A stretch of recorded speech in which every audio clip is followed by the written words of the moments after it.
Hi, Leon. I'm so happy to Hi, meet you here today. hi, Sonja. It's so lovely to get together for our little venture. Yes. Yeah. Maybe you need to look at all aspects of how you hold this symptom in place.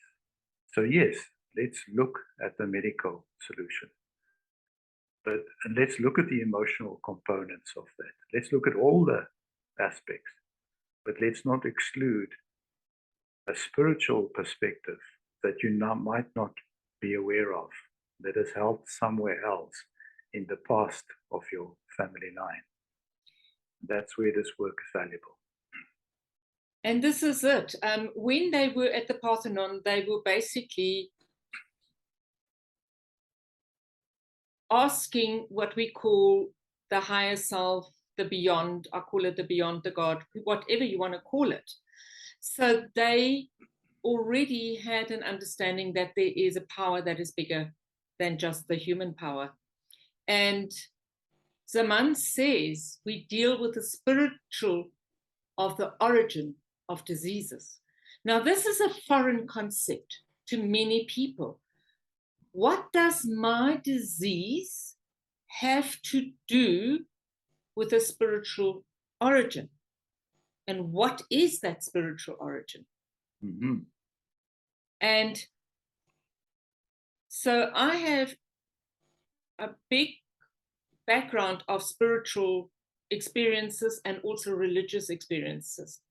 And in some religions, when there is a deviation, an abnormal child, or somebody becomes ill, there is a belief that God doesn't look kindly on you and that you are thus cursed.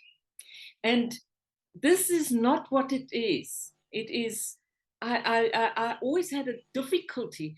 God, who loves us, will not curse us. So, and I have this belief that for me, the spiritual is unconditional love. So, how can an illness be born from unconditional love? And so, this is where this gets a lovely little twist because the origin of the disease is in the human, Mm-hmm. is in the family of origin. So it has nothing to do with the unconditional love per se, the origin of the disease. So that is something that I'm just becoming aware of as I'm actually speaking to you. Yes, beautiful, and it coincides and aligns beautifully with the work of Jung that speak to the unconscious, the collective unconscious. Now, I think you and I are discovering more and more that the family system has a collective unconscious. Yes.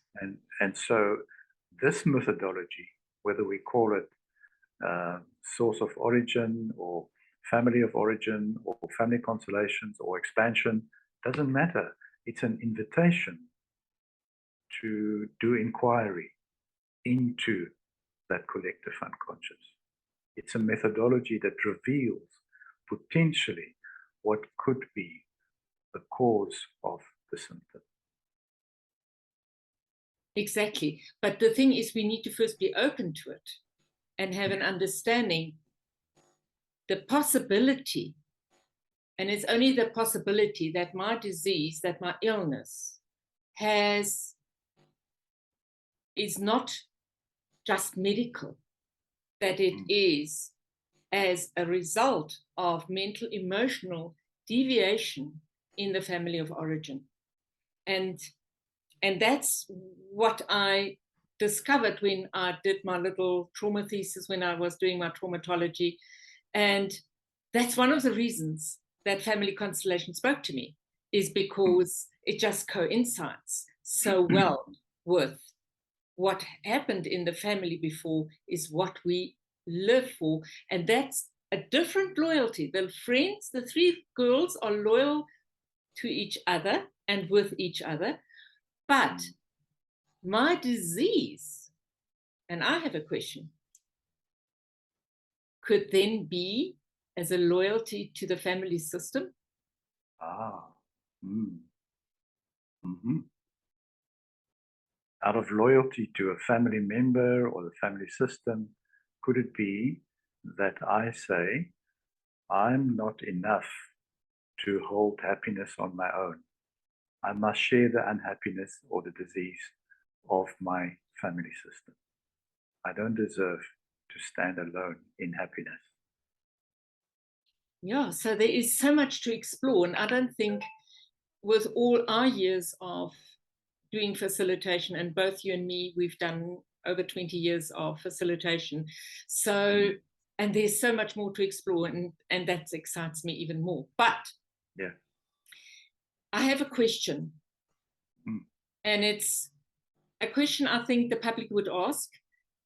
Someone touches Sergei's hand, and then he gets an impulse. What's your take on it? Because I, as a facilitator, don't do that. Mm. I'm very hesitant. In my approach, I respect more of the psychological boundary framework, where if you touch, it is with permission first. It's Yes. not a reach out and say, give my hand. It's Yes. not directive in that sense. It is non-directive. It's asking a question, always asking a question to test the boundaries. And so if it's appropriate and the impulse is there and you ask and there is permission, then probably in that context it would be. But I think preferably is to hold the more of a healthy psychological framework where the touching is not appropriate. Now in groups we know some other work gets done and people sometimes hug each other in the field and so on. So touching there is a bit blurry. But in this context, I think I agree with you. I think I would think twice before I just reach out and say, give me your hand. That's the one aspect. And the other aspect is that I have a sense that at that moment, she could have handed over power to him. And that is not a way that I work. Is for me, I am no different to anybody else in the field. I have no superpowers. I have no, shall I say, psychic powers. And I like to work more technically than anything else. I don't know how you look at it. Yes. I think to stay on the technical side, so my main source of approach is self-inquiry. So first I do self-inquiry on myself, then I use the same methodology in a client relationship. And it's about discovery.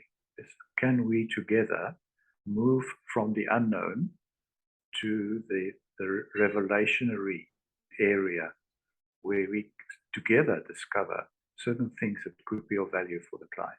Mm. So there's a movement there, but we start ignorant, so to speak. I like working ignorantly, and I like to discover, when I work, I like to discover at the same time that the client discovers, or that the field actually gives the information, because the information comes out in the field. And for me, it is, we do this together. So that's just the one thing that I would do differently.